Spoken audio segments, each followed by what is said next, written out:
La montagne où l'on connaît bien les chalets en bois, mais peut-être aussi bientôt les maisons en paille. Ce matériau est en effet un excellent isolant. Il permet même de faire de grosses économies d'énergie.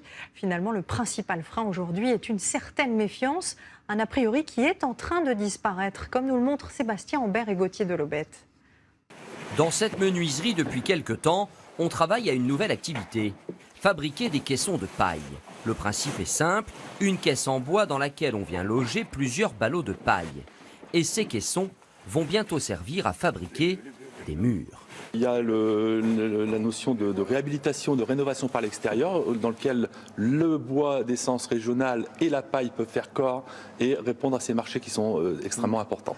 À Noyant et à Conin, petit village de 500 habitants près de Soissons, on rénove la salle communale.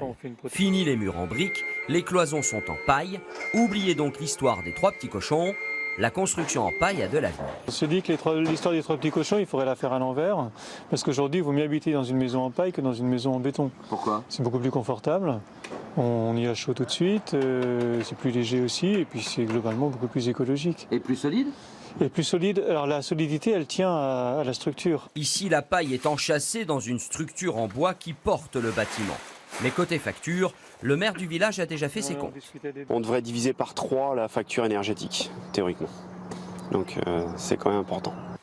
Jérémy habite une maison totalement en paille. Sur ses photos, à l'époque, on le voit construire ses murs en superposant les ballots les uns sur les autres. Et la paille est l'un des matériaux les plus isolants qui existent. Non, aucun radiateur, juste le poêle à la bois qui est au milieu de la maison.